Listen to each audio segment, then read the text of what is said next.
Hey y'all, my name is Shan. Welcome to Cozy Womb Podcast. This is a series for Black fathers because Black fathers matter. Black fathers matter to me. Black fathers matter to my children. Black fathers matter when it comes to my brothers, my mentors, my friends. They matter because they set the tone for who our children look up to. They set the tone for how men, women, children, and other elderly people feel protected, feel like, everything they've struggled for was for a good cause because they've seen who they've become. And I want to, I just want to shine a light on them and hear from them in a perspective that sometimes goes unheard because no one cares to ask. Sometimes people look at fathers as if, that's nothing. They're supposed to do that. Why would we, thank you for doing something you're automatically supposed to do? You shouldn't look for any, praise or any thank yous for that. That's standard. That's the basics. Do what you're supposed to do. But when you have a father that's there, that's consistent, that's available, that's attentive, that's caring, that's thoughtful, versus an absent father, versus a father that thinks his life and his now is more important than the child's future. There's a difference. There's a clear difference. And I just want to show appreciation. So this series, I've interviewed many fathers from different places, different backgrounds. And I really just want to pick their brains with different questions. So thank you for listening to Cozy Womb Podcast, and I hope you enjoy.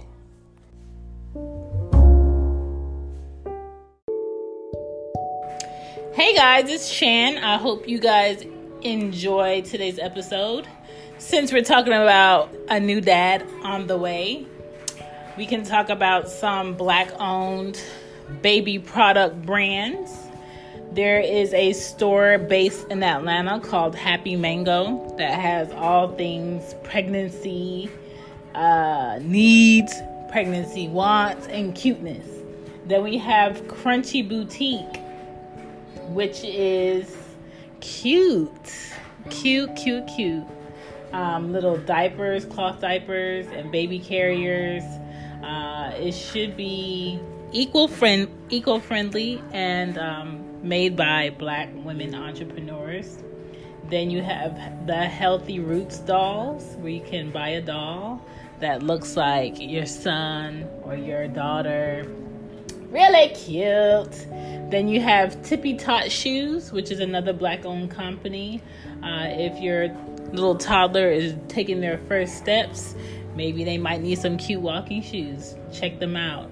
Tippy Tot Shoes. Hashtag them, find them. Then you have Darling & Co. DARLYNG. The and symbol and CO. And that has like natural body wash, natural body oils, creams, good, nice things for the baby. You want to stay away from a lot of chemicals with new babies. Some babies might come out with eczema. Sometimes it goes away. Sometimes it's something that's permanent. Some babies might have small, little bumps on them, maybe from the breast milk, maybe from something rubbing on their skin. Their skin is very delicate. So you want to make sure that the products that you're using are healthy and natural. So those are some things to check out. Let's see what else can do for baby. Cocoa Pie Clothing. Cute illustrations on onesies. You can never have enough onesies when you have a baby. Period. Long sleeve, short sleeve. And then if you get long sleeves and it's the right size but it's out of season, cut the sleeves so it's short sleeves if it's hot. They have Little Muffin Cakes Baby Boutique. Cute little cloths and washcloths for the little baby. You have Little Legends books. Cute books for babies. I think you can never have enough baby books. I would rather have more baby books and kids books than a whole bunch of toys around my house. That's just my personal preference, but every parent is different. But those are some things to look into. Let's get back to today's episode with Greg. Here we go. Back to the show.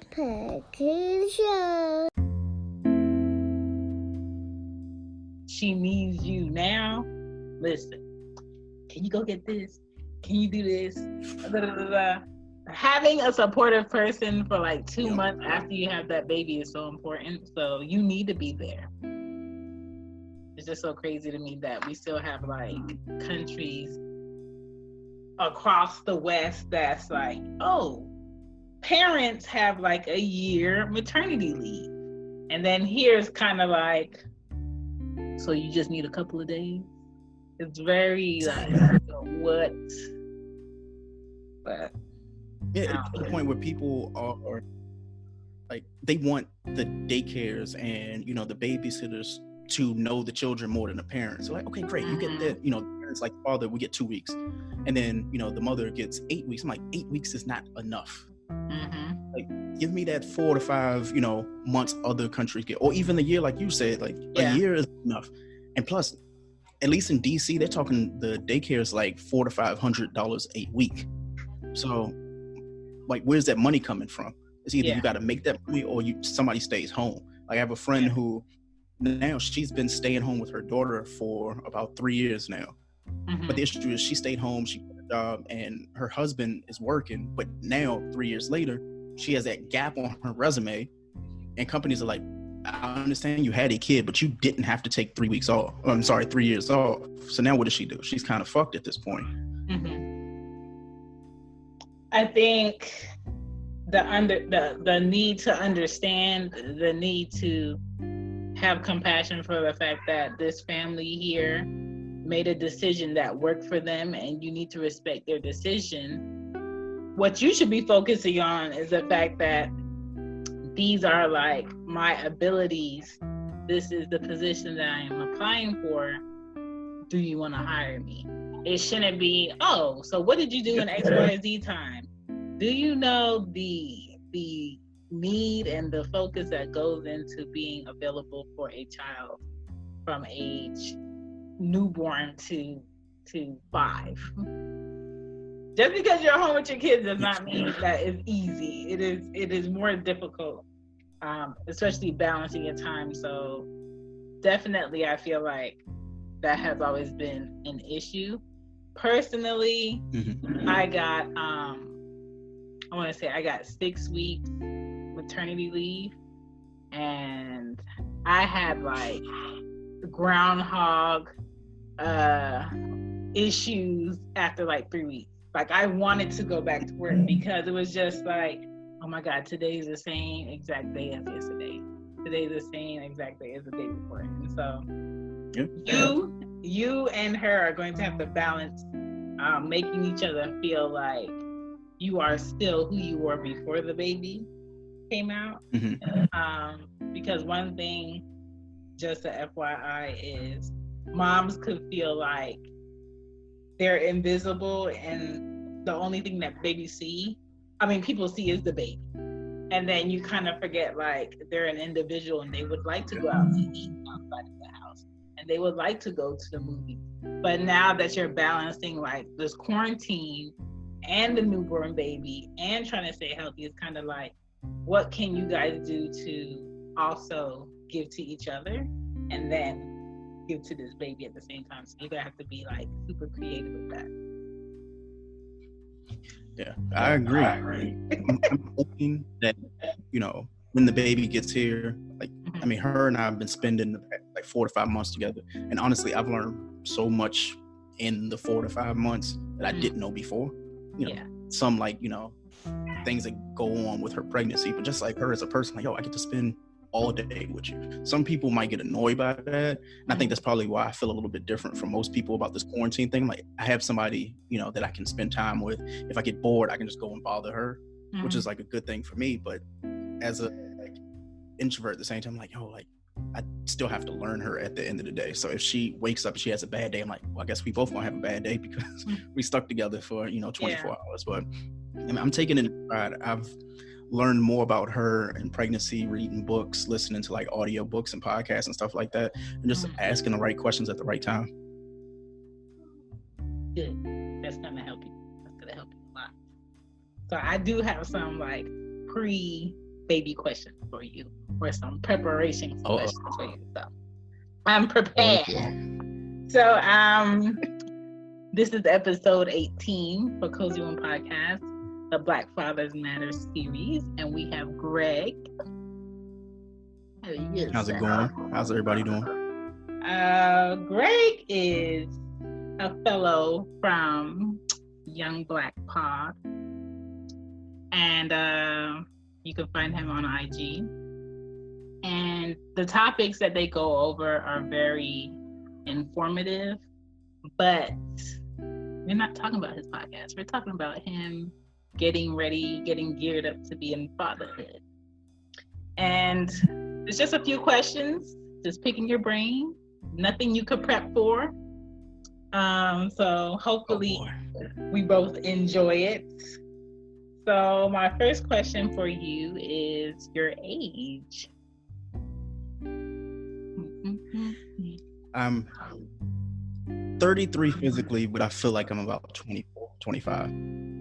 That's what we want to hear. Good. And you're expecting one kid? Expecting one kid. Is it gonna be a boy or a girl? Baby girl. Yes. Good luck. This is coming from someone that has two of them. Good luck. Ooh. When somebody told me about like having a girl, they were like, "Oh, these are from all your past mistakes." I was like, "Well, I made a mini, so why didn't I have twins then, right?" So I'm just hoping with her, being healthy. That's all I care about at the end of the day. Oh yeah. Healthy pregnancy for mom and delivery and support in that room. I feel for moms who have to deliver during this time, because all these like different rules of like who could be in the room, what you can have, what you can't have, all this is it's like toppings on top of everything else that you could be possibly worried about. But hopefully everything is good with you guys on that. And with girls, I think it depends on the baby's personality. My first daughter was very easy. You didn't even know there was a newborn in the house. But I did have like poop designated pajamas, where every time I went to change her, she sprayed me with poop. But if my mom would change her, that never happened. If my friend would change her, that never happened. But with me, it happened. So it got to the point where I would refuse to change her when I wore those pajamas. Wait. I don't know what it was, but they were designated poop pajamas. Every time I wore those pants, she pooped on me. So, see, this is just an FYI. Now I have to like write that down. People have been telling me like about something where you use those rewashable diapers on your shoulder. Yeah. So when it up, but that's like the only advice I've ever gotten. So now, like you telling me more, like yeah, and you had the girls too, yeah. And they're need all the information as soon as possible. So my youngest one was very like whiny and clingy as a baby at night, and then Anya was very like just feed me and change my diaper, and I'll just sit here and chill. So hopefully you get a chill baby, hopefully. What else can I tell you? Preparing that bedside at night every night is mandatory. I just have the arms reach, diapers, wipes, bibs, whatever you need in arms reach, because that getting up and coming back to bed and getting up, delirious. Dang. Like I would never thought that. Like nobody gives you like a book of the actual parenting. So I read this one book, I think it was called Dude, You're Gonna Be a Dad. Yeah. They never mentioned exactly what you're going to be doing. It's like basically with your wife, make sure she's okay. Don't say anything wrong. Don't say anything stupid. But they don't say, hey, by the way, this is what you pack in the bag to the hospital. Hey, you know, what you just said about leaving things at the bedside. Nobody would have thought about that. So trust me, taking notes. That's why I'm just like, you know what? They have all these great books about pregnancy and prepping the mom. But when it comes to the dad, it's just like, this is your book. Do whatever she says. The end. And it shouldn't have to be like that, because you do want to, well, as a mom, I would like to feel like their dad is an equal parent. And when I say that, I mean, if I can't do it and my hands are cut off, I'm not worried about him doing it. And that's what you want to have mentally. So when it comes to like her fixing a bottle or what she's packing, pay attention to like what she's packing, because wanting something when you need it and you're out with the baby and hoping it's in the bag and not having it is a whole different type of stress. So when you say that, you ran out of diapers, you ran out of like wipes, and you down to like that last one, but you out for the whole day. You're like, damn, guess I gotta stop. Your car is going to be like your suitcase. So if it's not in the diaper bag, make sure it's in the car. I kept a pacifier for the car. I kept a wipes bag for the car. Diapers are still to this day behind my seat. And Ari really doesn't wear diapers. She wears pull-ups at night. But even sometimes she might sleep in her underwear and not even pee the bed. So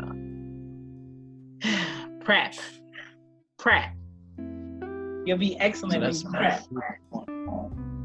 Yeah. It's the best thing I could give you. So we're talking to a prepared daddy. My first question for you is, how do you prepare to be a dad? Damn, you're starting out the gate with some hard questions. So it's not hard. You can just talk to us about what you've been doing. For me, what I've been doing, you know, obviously now that I know, I'm reading the wrong books, first and foremost. Watching YouTube clips of things that I've never actually done, like how to properly like put on a diaper. You know, and me being someone who's never had a kid before, and you know, outside of my younger sister, I never had to deal with anybody else's kids. They usually just came to me prepped and I could just hand it back. So my first game, like, okay, how do I properly do a diaper? How do I make sure that I'm wiping, you know, front to back or back to front, however that works. The things that the books don't tell you. And then outside of that, just, you know, talking to people, more specifically fathers and you, about parenting, because everybody tells you that as a kid, oh, it gets easier. I'm like, I don't want to hear the stuff you tell everybody else. Tell me the shit that I'm going to find out day 9 that nobody said. Yeah. Like once I get to the hospital, you'll probably be like, hey, Greg, by the way, I hope you got that stuff by the nightstand. Nobody else has said that to me in 8 months. So my preparation is to talk to the people who are more realistic about parenting and aren't giving you the first time parent, like, you know, worksheet. Like, oh, by the way, this is what you should do. I'm like, don't tell me what I should do. Tell me what it's going to inevitably happen. So. Okay. That's why I made Cozy Boom, because I felt like everybody gave you child fluff for information, and I came on here and I really went through my brain for, I want to say, like a year and a half on what do they need to know. Oh, I hated this. Let me tell them about this. Even like my episode talking about Charlie horses while pregnant. Nobody prepared me for Charlie horses while pregnant.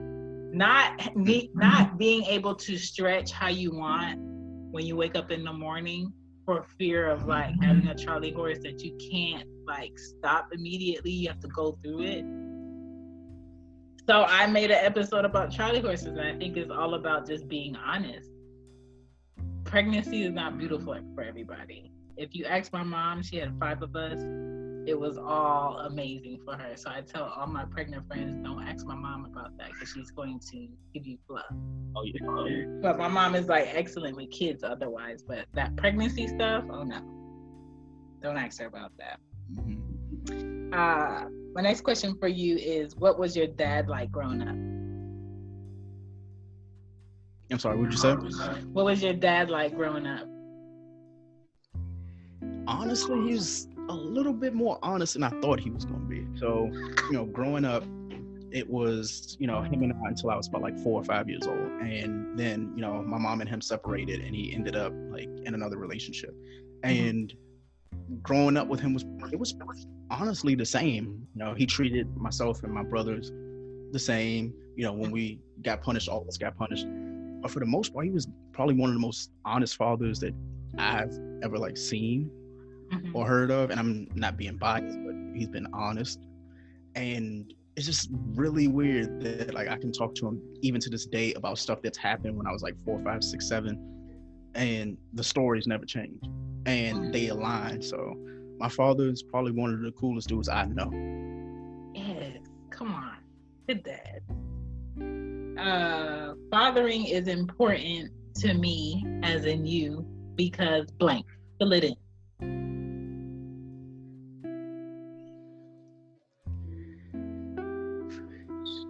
Fathering for me, it's dang.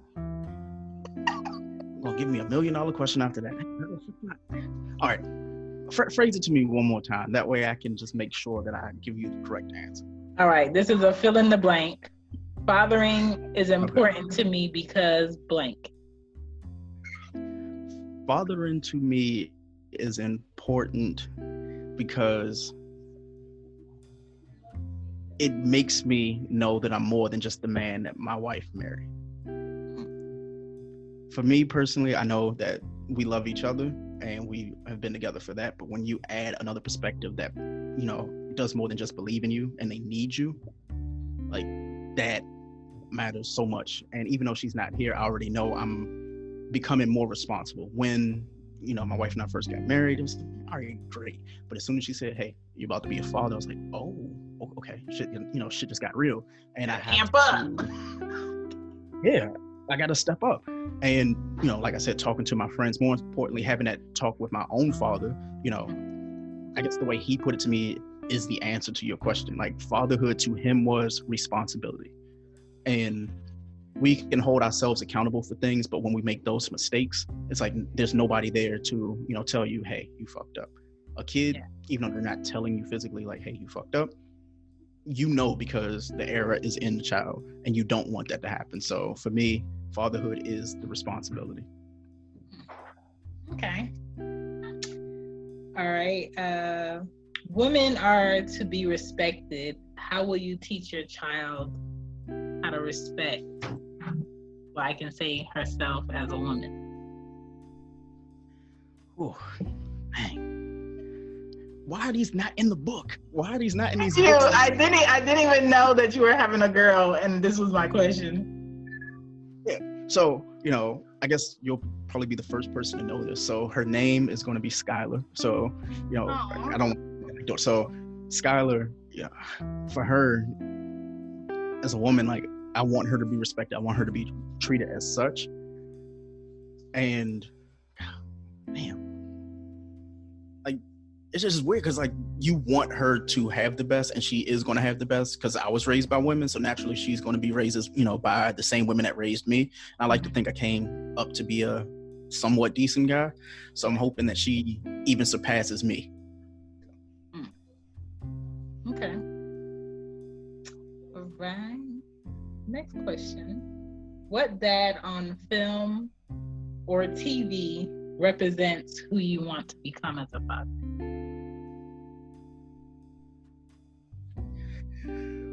Whew. A dad on TV. Are there dads on TV anymore? Hey! It's so weird because everybody can go to like Cosby and to like Moesha's dad and stuff like that. But I'm like, there's some type of negative connotation with them now. Mm-hmm. So I'm looking at them like, I don't know. Like, it's probably more in film than in movie. I'm sorry, than in TV. But if I had to do a TV, I'd say not Carlos, Carl Winslow. The reason why is because he managed his relationship with his son and daughter the same way. Like, he didn't try to like sugarcoat things with Laura the same way he would do with his son. Everybody got treated equally, but with respect. He knew that she was a girl. He knew that, you know, his son was a boy. But at the end of the day, they both knew that they were going to be raised equally loved and equally respected. And I want my children, if I have more than one, to have that same mentality. But even outside of the children, he loved his wife. And that's something that I've always like admired about that character specifically, is he loved not just the kids, but the wife equally. It didn't, you know, he had the 2 kids and all of a sudden he loved them 70 and loved the wife 30. Everybody was equal. So. Okay. Yeah, everybody loves to talk about the numbers on what you're gonna do after the kids come. It's like, it doesn't have to be that way. You put the work in the time, or you don't. So that is key.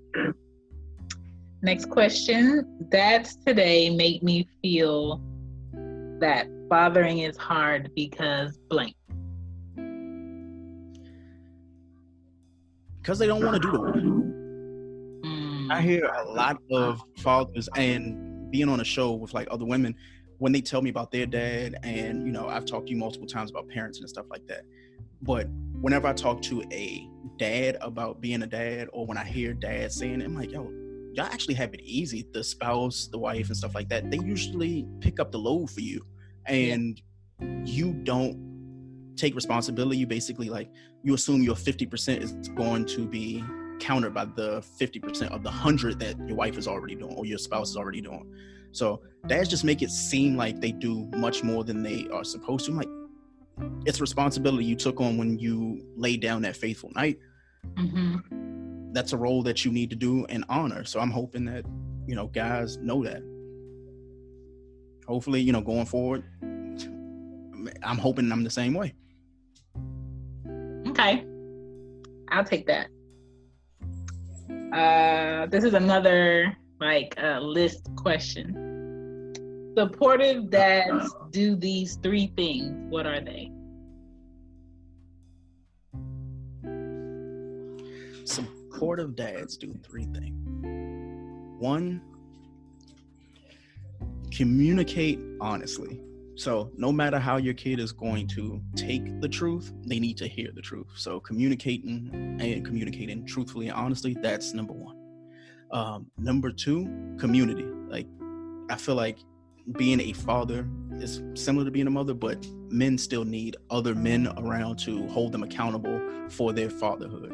You can't be like the one good dad out of a bunch of guys who are barely, you know, holding up to fathership. It's like, okay, yeah, I'm this great parent, and you know, my daughter did this for me and drew this, but your kid is like, they barely know you, they don't want to be around you. Like, no, like the community is, you know, number 2 for me. And number 3,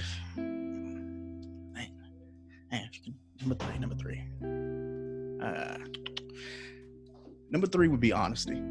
If you can be honest with yourself, then you can be honest with your kid. Okay, I'll take those.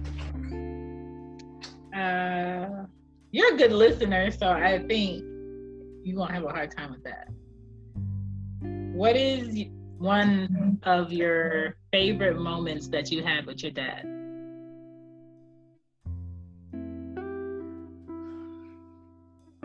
Dig deep.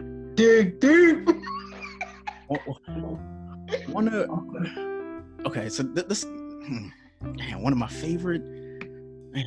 Okay, so one of my favorite times with my father was also one of the worst times. So when he found out I was actually having sex, right? Oh no. Yeah. So basically my grandmother was the one who taught me the birds and the bees thing. My mom was like, nah, that's your father's job. My grandmother was like, hey, nah, by the way, nah, I'm gonna teach you. So, you know, she gave me her little 50-cent pieces and was like, hey, you know, this is what you need, this is what you had to do, blah, blah, blah, blah, blah. And I never had the conversation with my father. So when my father found out that I was going and doing things, he pulled me aside and we had this like this really weird conversation. So he says, I know your mom and I aren't together, but the reason why is because I was a hoe. And I was like, shit. Like, what Ooh. it was real spicy. So I asked him, I was like, what do you mean I was a hoe? He's like, man, I was doing a lot of things I have to reflect on that I don't want you to do. So it felt like, Furious Styles when he was telling, his son, or what's his name? Boy, he's like, damn, by the way, like, these are things you need to do. Mm-hmm. And if you don't, this is what you're going to get. So he made me call the girl's mother that I had relations with. No. And, so we had this conversation between the two of us, the girl and I, and then I had to have a conversation with her mother and say that that is not my character. That's not something I need to do. And I went about it the complete wrong way. I basically snuck in a girl's house while her mom was out. We did what we did, and she basically told her mom, hey, she lost her virginity, whatever. Then my father found out because the girl's mom called my father. Instead of calling my mother, she called my father. And I had to apologize to the mother. I had to write a letter, and then I had to talk to the girl. We had to have a little session. And ever since then, I've, held this thing whenever I have a kid. Maybe that's probably why I wanted to have a daughter, was because of that talk that I had with my father. Having him tell me that what I did was disrespectful, I was like, okay, I'm never going to disrespect a woman ever again because of that. And I've held that so close. Like, any other story I could tell about my father, that's the story I tell everyone, is that he pulled me aside as a boy to have a man's conversation that I wasn't ready for, but I needed. Okay. So since we're on this, how would you go about that with your daughter?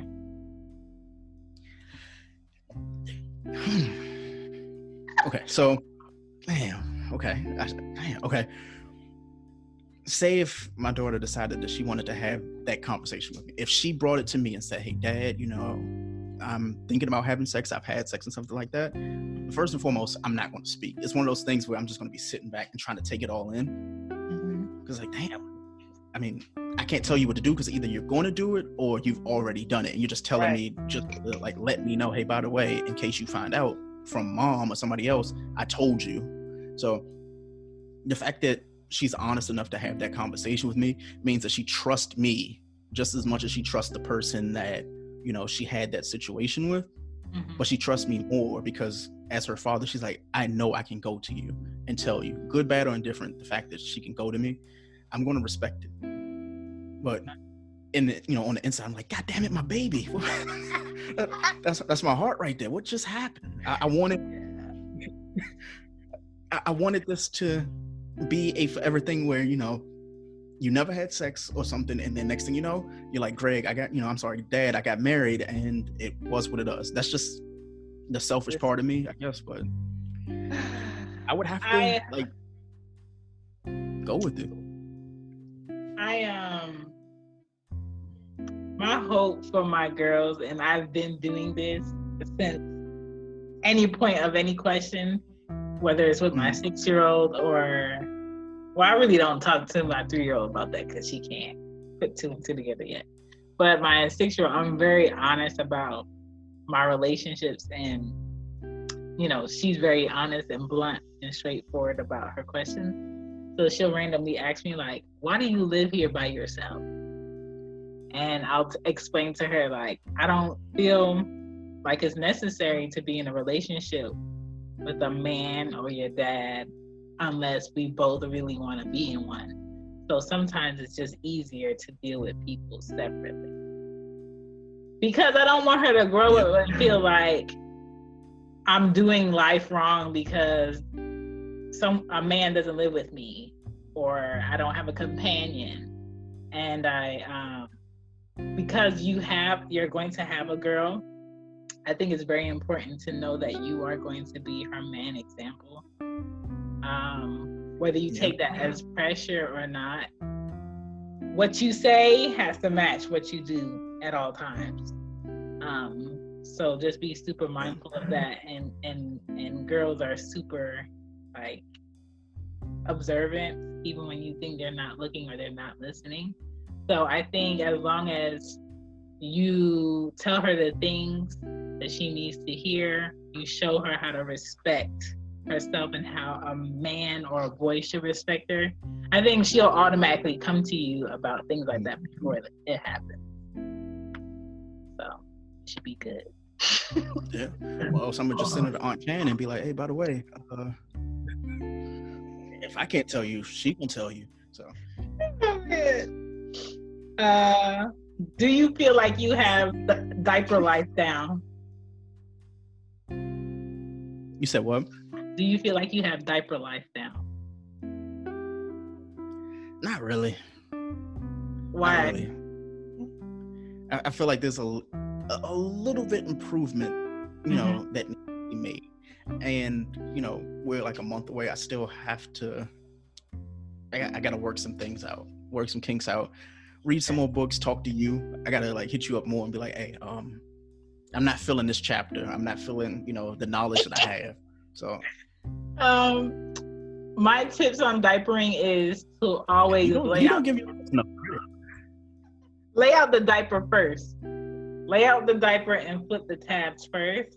That way, when you get the baby on the diaper, make sure you do like the 2 fingertips around the side to make sure it's grabbing the thighs, because those are the sneaky poopy areas where that thing be leaking. They be laying in bed with you, comfy with that drip. So, oh my goodness. Make sure the sides are clinging onto the baby's legs, and you should be good to go. When you have the newborn, you're gonna have to fold down the front, so it doesn't touch like the belly button, because it has to heal for like 2 weeks. Some newborn diapers, they have like a little curve in it, so you don't have to fold down where the belly button is, and they'll just go around the belly button. But not all diapers do. But yeah, you'll get better as you go. But so where is the best place to actually? Where's the best place to what? Where's the best place for me to actually go to get the diapers? Where would be the best place for me to get them? Anywhere that's having a sale on Huggies or Loves. I go for Huggies because they have the Snug Fit, and the Snug Fit is like a good next step to the next size diaper if needed.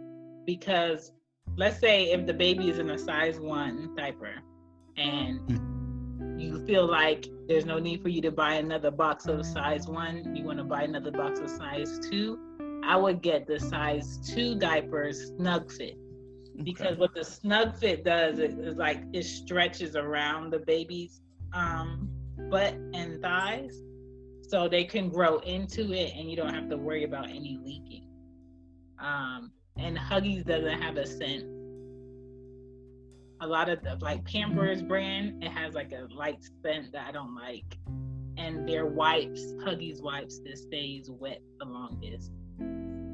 If you sign up on Huggies.com, they'll give you like a year of coupons for diapers. It might be like $2 off coupons, $3 off coupons. If you look in the Huggies box or the wipes package, it might have a coupon in there. Save those, use those. They usually last up to the whole year. Oh yeah. Do y'all have like Publix or no? We don't have Publix. We have CVS, Safeway, Giant, you know, just the generic ones, but no Publix. Okay, because I know Publix does like a whole year of just like baby coupons on different baby stuff in their store. So like for the whole year, every month you'll get like this whole booklet of like coupons. Who else does like good? Is she good? Do you think she wants to breastfeed or she wants to do formula? She told me she wants to try the breastfeeding thing, so okay, I'm going with that. Okay, I did both. So I did like breastfeeding for like 4 months with each of them until I felt like they had jaws, teeth, and I was like, no, give me my nipples back.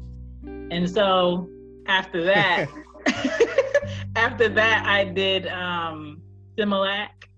So if she goes on to like Similac's website and she makes like a, you know, an email kind of like membership thing, they'll send her like, especially at the beginning, a lot of like free baby formulas, like the small ones, easy for on the go. You pour it in the bottle, you shake it up, or you put it in like a traveling bottle warmer. You ain't got to pull up no boob. Somebody could be driving, the other person could be feeding the baby, vice versa. It's very easy, and they send those to you like for free. So she could log on there, just give them her email, and then they'll start sending them in. And they give like a lot of coupons. So there's a lot of like sneak ways to save money with new baby. You don't have to come out of pocket. But if she's gonna breastfeed, when I tell you, freezer bags are your friend. Yes, so she can pump. She can pump and she can breastfeed the baby. If she gets a pump, she could get a free pump from her insurance. She could pick it up at Target, pay nothing. And then if she gets the pump, she can pump when the baby's sleeping and put it in like a freezer bag, put it in the freezer. It lasts longer in the freezer. Or if she wants to have some in the fridge, put a date on them. And then while she's sleeping or she's out, you'll feel comfortable not feeling pressure for her to come back because you have milk already in the fridge. So it kind of like gives both of you like that ease of not worrying about what the other person is or what to do. So yes, breast milk freezer bags. Get some. Get some of those. What was the chapter in the book? What'd you say? I said, where was this chapter in the book? Because that's what I'm saying. There's loopholes. There's loopholes to this baby life, but I'm always up for giving like the easy tricks of the trade. Yeah, it is. Oh yeah.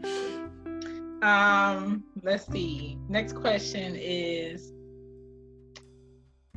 a fill in the blank, but it's easy because it involves people. So don't fret. Next question is to be the best dad, I need support from these 3 people. Who are they?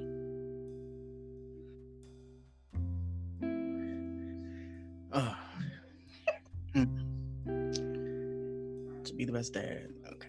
Number 1, my employer, because they're gonna have to understand that there's gonna be some days where I don't want to hear y'all shit. Yeah. So that's number 1 for me. I know like my wife got my back, so we're just gonna keep her completely exempt from that list. So number 1 is my employer. They have to know that a person with a kid has more responsibilities other than their own job. So that's my number 1. Number 2 for me would be my grandmother. Like she's been the rock for my entire family, and she's always said to me, she was like, when you have a kid, you know, it's gonna be a little bit different, but I'm there for you. So I'm gonna hold her to that promise. So she's number 2.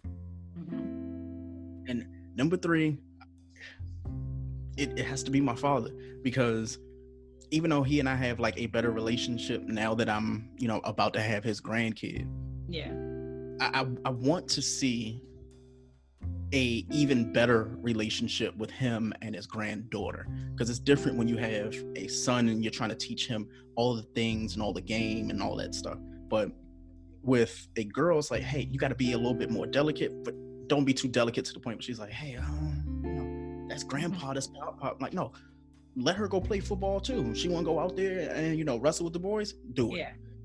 So I want my father, I just want to experience it from like the window, because my father was a really great dad, but I want to see him be an even better grandfather. And all the things that he taught me, I want him to like see that it's relayed into his granddaughter. So that's my number 3. Okay. So 2 things. 1, prepare to eat your words and get jealous of the relationship that your dad is going to have with your child, because they always treat their grandkids better than their children. Second thing is you are very blessed to have a grandmother that will experience your child, for her to see a great grand. That is few and far between these days with everything going on. So please treasure that. Please always be camera ready, and just embrace that and take that in, because your daughter's going to grow really fast. And I don't know, I feel like I wish I could see like my grandmother with my kids. But since you have that blessing, please be prepared for those moments. But that's good stuff. Yeah, my mom treats all her grandkids way better than she treated us. And not that she was mean to us, it's just like more oomph on, oh my God, I gotta hang up the phone. Let me tell Aria I love her. Let me tell Anya I love her. I'm just like, girl, you ain't do that to us. But So funny story about that. My mother, she called me, I want to say it was like 2 days ago, and she's like, what are you doing? I was like, I'm, at the beach, whatever. She says to me, well, I'm at Marshall's and I'm getting Skylar some things. And I was like, she's not even here yet. What are you buying? She was like, well, I bought her this and I bought her this. I was like, Ma, she already has that stuff. She was like, yeah, she has it for your house, but she needs it for mine. I was like, just know, when I drop her off, I'm not expecting to see her until like, 2 or 3 days from now, right? Yeah. But I told you, even with her, that's that situation. But my father now, he's starting to delegate days and, time that he wants to spend with her as well. I'm like, will I actually get time with my daughter at all? Or are the grandparents going to be the ones? So yeah. Listen, you're going to eat those words too. When they come to pick her up, you're just like, oh my God, yes, I love you. I love you so much. Because your sleep, listen, your sleep is going to be like non-existent. You're going to be a zombie, okay? You're going to love when they come pick her up. Trust me. You have to explain that to me. Okay. So imagine trying to have like your best sleep. Okay. And someone wakes you up out of your best sleep more than 3 times. And you have to get up with like aware energy every time. You have to know, like, you got to feed the baby, make sure the baby bottle is in the baby's mouth and not in the baby's ear. It's like that type of focus. And after you do that at least 4 nights in a row, by the 5th night, you looking like, oh my God, what did I do? So that's what it is. It's delirious parenting. Because you could say to parents, make sure you get prepared for your newborn. There's no preparation for a newborn. You just got to get in it and do your best. So that's how I can sum up that zombie sleep. Okay. Again, not in the book. We're not on the instructions when they said, hey, by the way, you're pregnant, or, she's pregnant. And even with like the COVID thing, we haven't had a chance to do any of the pregnancy classes. We haven't done anything. So I look at Cozy Womb, I look at, just you as a person, my friends, and anybody else to be like, all that good information that y'all giving me that I'm not getting anywhere else, I need it now. Because I'm only got a month left and I need all the information. I never did any pregnancy classes. Labor, drug me up before you go. After the drugs, I was good. The pushing, I always hated. After they came out, I'm like, do not put that child on me. Clean her up and bring her back. Thank you, man. But after that, it gets kind of easy because you have all the things that they said to get, and you're just putting the child in it. If both of you have separate cars, I would definitely have more than one car seat.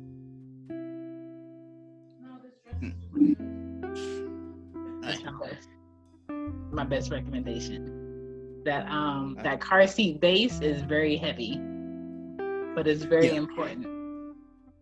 Nobody actually tells you about that damn car seat. So I made the mistake of putting it in before we went on this trip. Yeah. And I'm thinking, wait, why does it weigh like 65 pounds, right?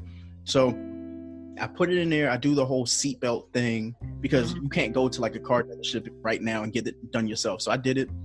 And then Jess was like, oh, well, we're not going to, take that with us. We'll leave it in the house, but leave the base in the car.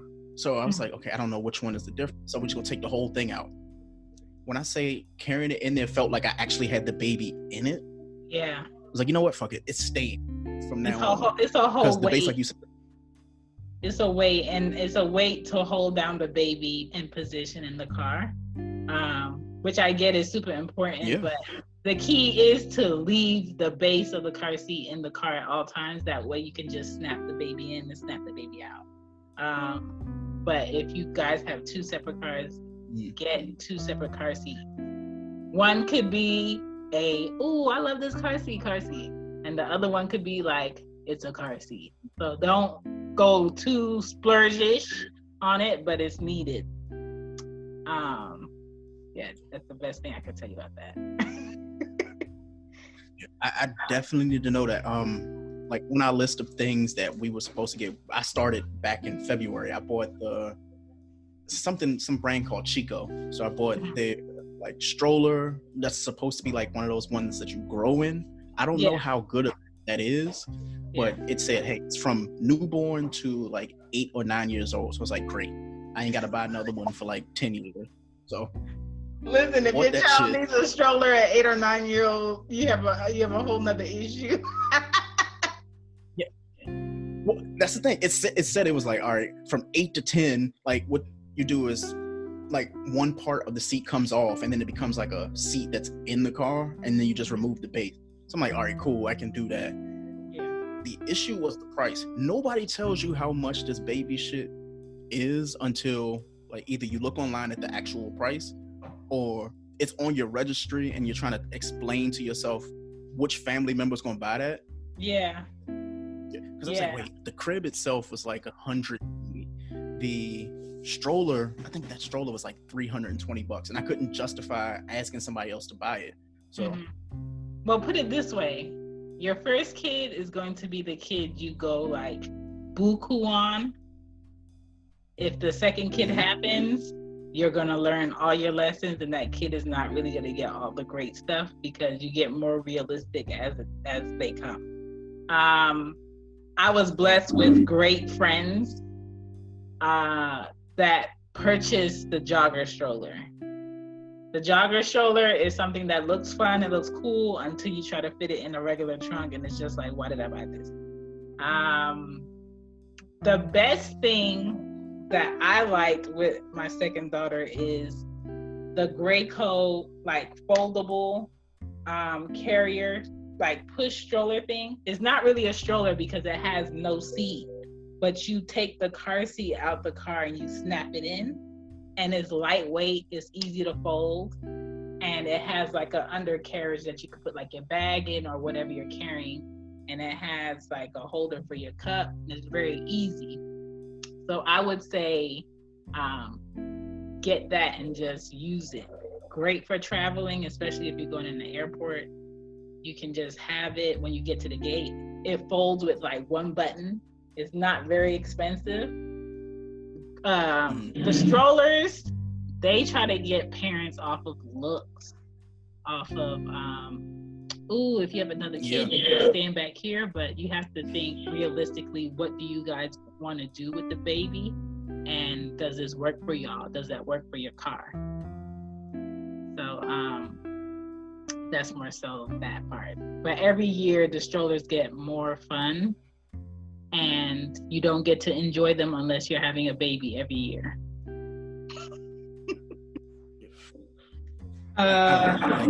When it came to that stroller, when I got that stroller, no lie, took it out, and I was like, wait, why not? That weighed at least 65, 70 pounds.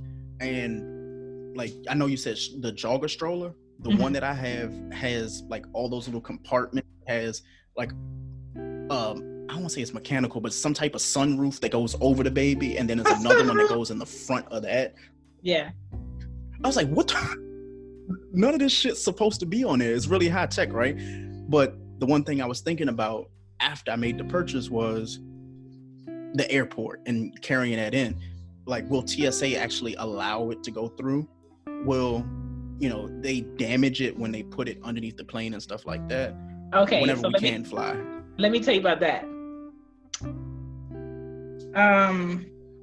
The best thing about being a parent and traveling at the airport is first class gets to go. People with disability gets to go first, and people with baby stuff get to go first. So they make you go first, so you go fold up the stroller and they can put it under the plane. What you want to do is take off the cup holder and any features that you like about that stroller that you really don't want to go missing. Because what's going to happen is once you get to your point B, they're going to bring you your stroller and a piece is going to be missing. Why? Because they don't care about a stroller. They're just throwing things under the plane. That happened to me with one of the strollers, and I learned my lesson. So, yeah, the jogger stroller does come in handy in the airport if you're running to a gate. But as far as like size, sometimes it really doesn't make sense.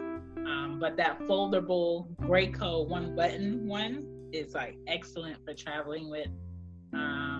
The toddler stroller is really good once she gets a little bit older, because you don't want to chase a child in the mall. You just don't.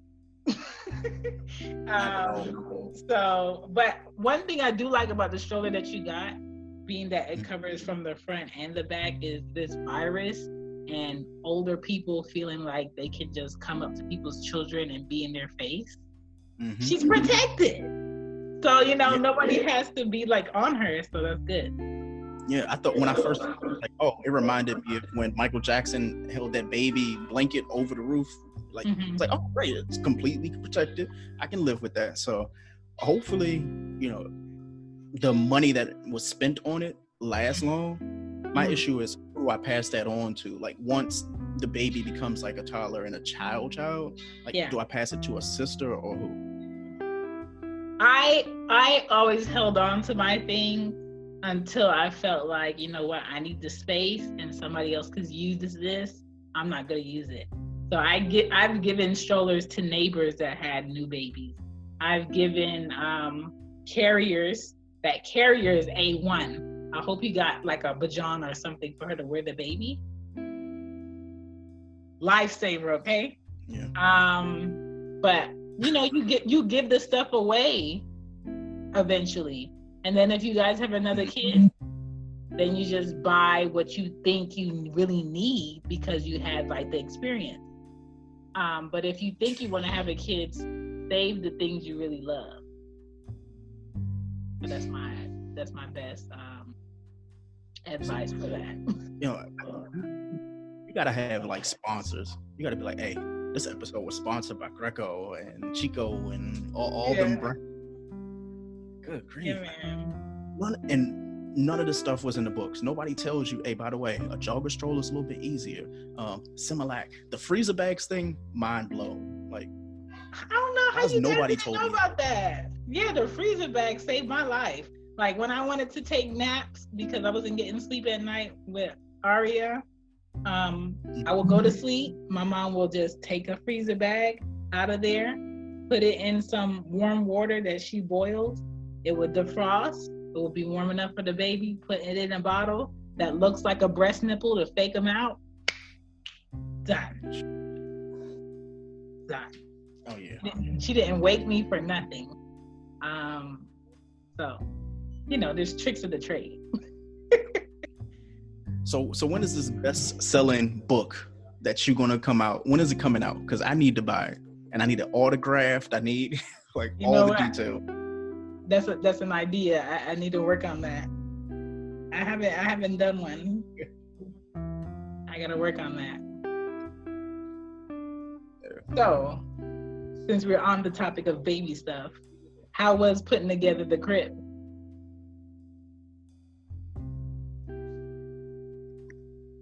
I couldn't hear you.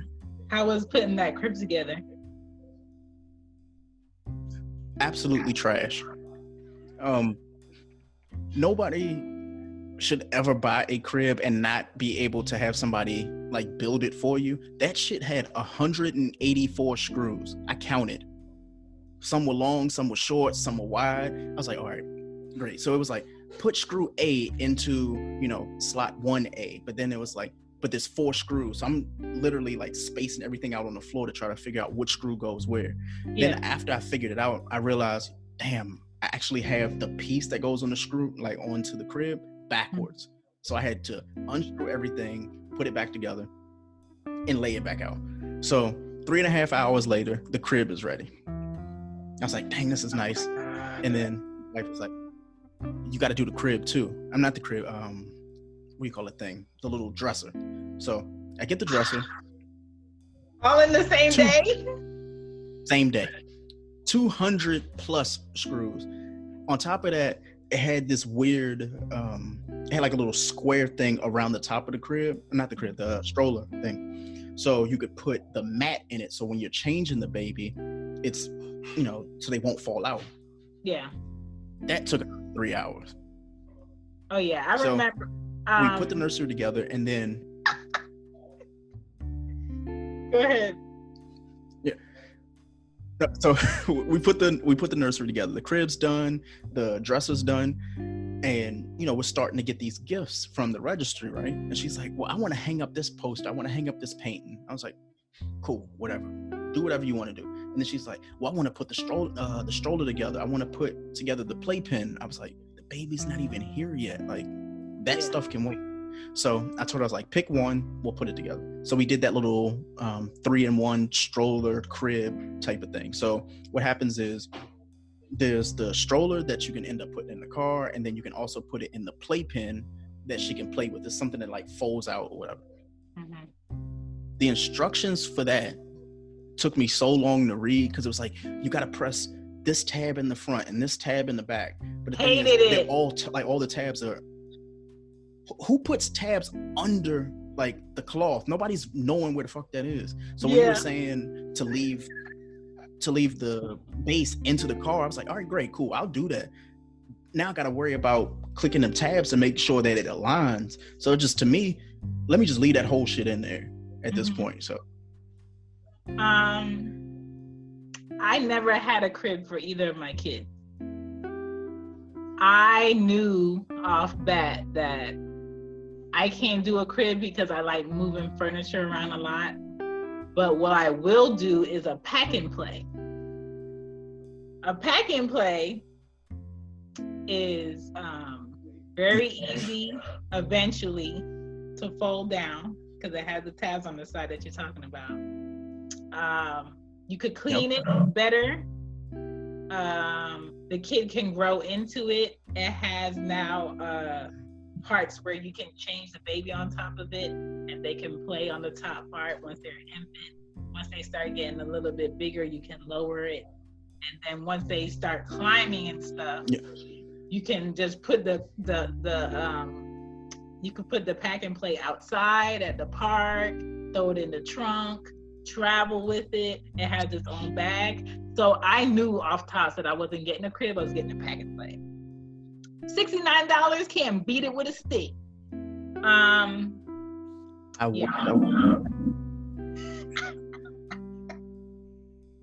Yeah, some people get like the cribs that I really wish. Here's the thing. So go ahead.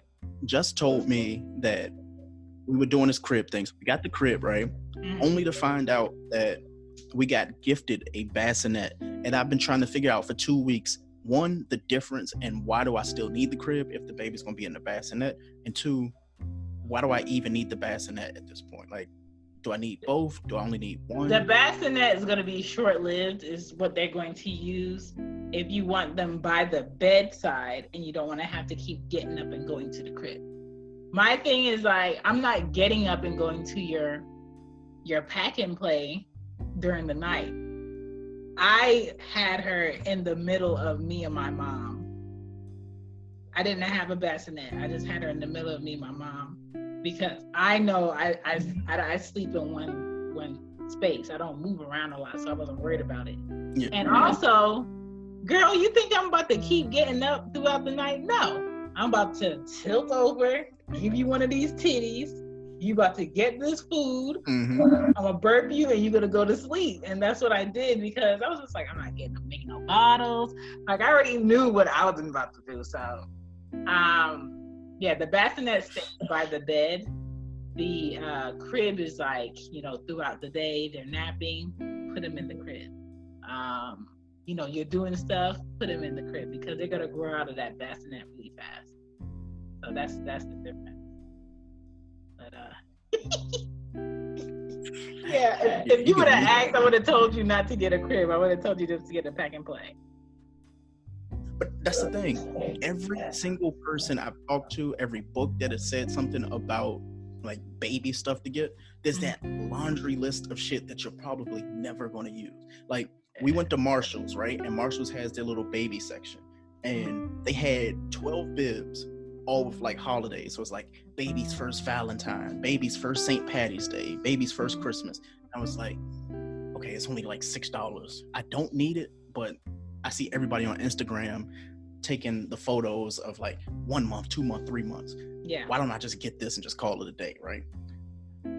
Told one of my boys about it. He's like, Greg, nah, you got to go to TJ Maxx, and these are things that you need to get. So now I have conflicting stories of all the things that this baby's going to need that they're never going to use. Okay, so let me say this. Your discount stores are going to be like Ross, Target, Marshalls. No, not Target. Ross, Marshalls, TJ Maxx, wherever, right?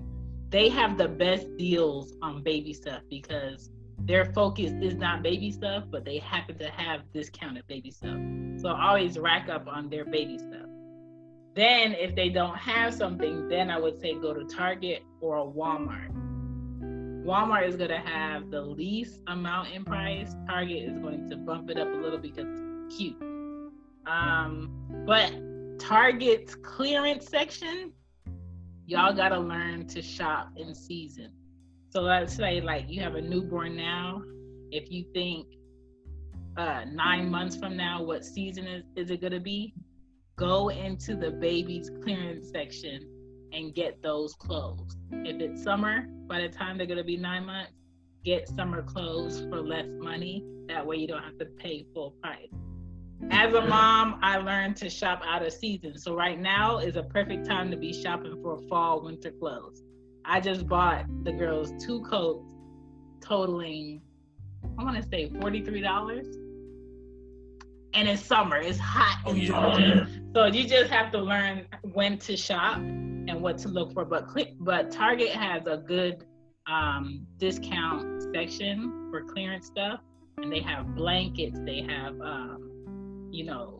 bed sets, all types of stuff for a less price. So, yeah. When you see stuff like that, bibs for sure, get bibs. Get bibs, but remember, bibs do come in a size as far as like their neck. So if it's newborn bibs, it's a smaller neck. If it's other bibs, it's just a regular size neck, and get it. Those plastic rubber bibs are A1 for like when they're eating like table food.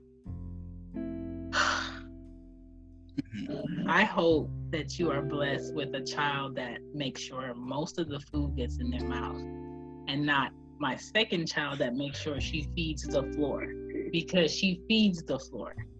So, yeah, that is my my thing. Did you guys get a high chair? Yeah, we got a high chair. Same thing about with the grow into it, so it goes from being a high chair to an actual chair and shit. Okay. But I don't know, like, when will we start using it? Like when the baby's like 8-9 months, or you probably start using the high chair when they start sitting up, because you don't want the baby to be in the chair like this. So when they start sitting up, you start using the high chair. But like, I'm leaning. Ooh, I want the applesauce. But yeah, when they start sitting up, that's when you'll start using it. Please buckle that child in, because they're sneaky. Yeah. I never had a high chair. I always use a booster seat because I wanted to be able to take it with me places. Yeah. But it all depends on like what space you have for everything and what you want to do with it. But yeah, you'll get uses out of the high chair, especially like if you're doing stuff in the kitchen and you can't have the baby in the crib or a swing. Put them in the high chair and do what you need to do in the kitchen. Yeah, it's really easy. Okay. Yeah. Again, not in the book. Not in the book. Okay, I'm starting to think that all the stuff like you have told me has been from a responsible parent who didn't get all this stuff from a Google search. Me, I was that irresponsible person who was getting everything from Google, and I think there's like a subreddit called Pre-Dadded and Parenting, where they were trying to explain to me, oh, well, this is what you do. These are the requirements for kids. It's like, I don't think kids have requirements. All of them are different, but everybody has this guideline of, in case of emergency, do this. You're just like, hey, no, by the way, this is going to happen. So just to avoid it, just do that. So again, not in the book at all. Yeah. Another tip is like when they're teething, give them like a frozen piece of waffle because it's cold and they can scratch like their gums with it. And then by the time it dissolves, it gets all mushy, so you don't have to worry about them choking. But they have like other things, like objects that you can freeze if they're teething. But be careful of that because sometimes pieces break, or you'll hear like on the news, baby chokes on X, Y, and Z. So I always made like anything that they were putting in their mouth something edible. That way I don't have to worry about it. That will get mushy. So yeah, that waffle is a good trick. Next question for you is, fatherhood should be more celebrated because what?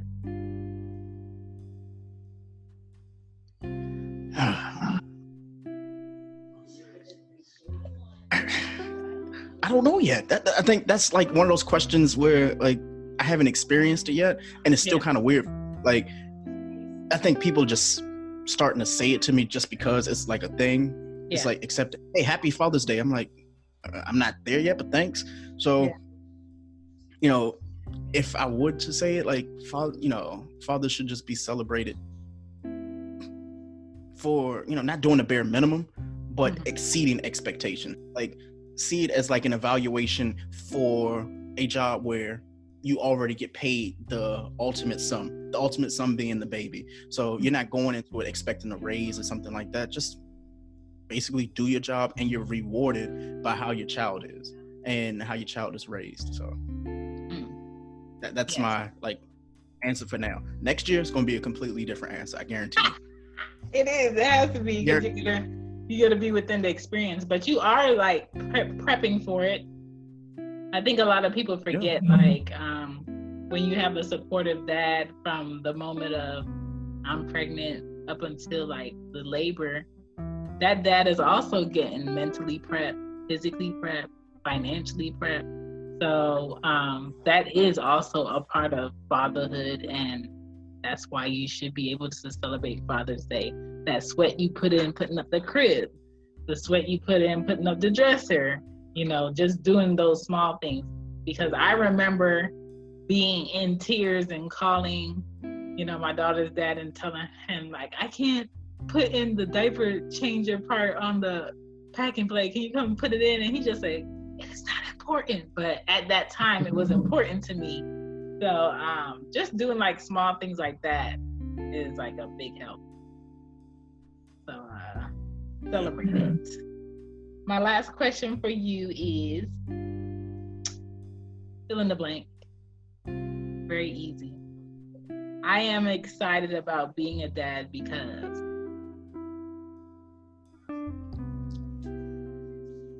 I'm excited about being a dad because I can exceed my own father's job. I've always said that whenever I became a parent, I was going to be a better dad than my own.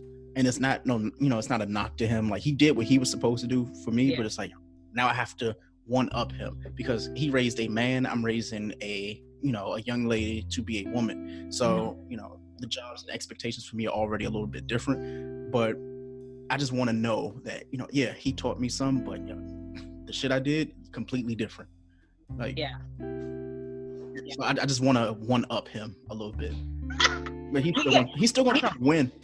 He's still gonna try to win. He's like, hey, by the way, I'm still the number one granddad, and she loves me more. I'm like, of course, because you give her the stuff that I'm not supposed to give her. So, right. You can always win by saying, I don't have to be her granddad. I'm her dad. So it's cool. Yeah. We in a different bracket. But I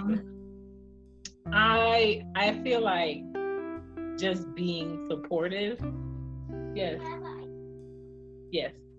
I feel like being supportive, as long as you're doing that and you're filtering all of the things that you needed on top of having a great dad, and you put it into your daughter, you should be good to go. You should be good to go. I'm telling you, next year, when you do Father's Day Part 2, and we do this 1 year recap of all the shit I just said. Even like, so Greg, you still feel the same way about what you said last year? Nah, man, I don't know. I ain't slept in 4 days, and the diaper wasn't attached right. That fucking stroller that we were talking about last year, I had to change it. Another one, I had to get a jogger stroller. Like, it's weird. The experience honestly is better. Like listening to the other episodes that you've done with other fathers, man, it's made me so proud because I'm like, like this is information and good game that I would have never gotten anywhere else. So to hear it from them, I'm like, and I listen to every single one. So I'm like, thank you. How do I come in now? Because I come in as like the guy who don't know shit. Like I'm really green. So I'm hearing, guys talk about like fathers that, were strict to them and people who had both parents and they were raised great. And I'm like, great, that's good. Like I'm feeling that. So I'm like, where do I fill the void? So coming in as like the guy who ain't really got a kid. So next year, I'm like, okay, all the stuff I heard on, Cozy Womb, I need to know that this works out because you've never given me bad information. And the guys that have been on the show before me, they seem to have it down. So I want to be them in a year. But you, I think you have a benefit. You have an advantage of having all of that information without that experience and taking the good from it. You didn't have to experience to figure out what was good. You heard it. So now you just, filter your own way through your fatherhood. So it's always good to have the information, the wisdom without having to go through the trials. So that is your benefit.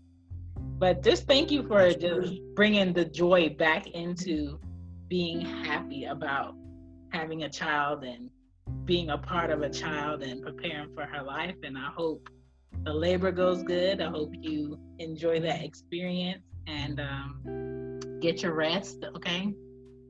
Rest up because you're going to miss it. You're going to miss it. You want to tell the people where to reach you?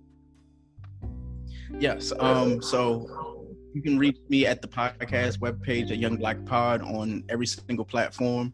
I personally don't give out my own social media because, I don't like being watched like that. But Young Black Pod on every single platform. And I mean, Chan, personally, thank you so much for like everything from this episode to just everything you've done for me in the show as well. I appreciate it. Of course, the feeling's mutual. You know what I'm saying? I don't want to leave you in the dark about what you're about to enter. You know what I'm saying? I figure I'd give you a little flashlight. Yeah. So now I just need to make sure that I go to Costco's and get, as many freezer bags as possible and let her know, hey, just, pump a little bit and put it in the freezer. Yeah. And, like the woman's body is amazing because after she has a baby, maybe she doesn't have breast milk now. But after she has a baby, it's like a light bulb turns on the woman's body and be like, we have a baby! Prepare the tits! And then like the water starts saving in the body and then you start pumping and then boom, you got like breast milk. So take advantage of the breast milk being there and the child not being hungry by pumping and bagging.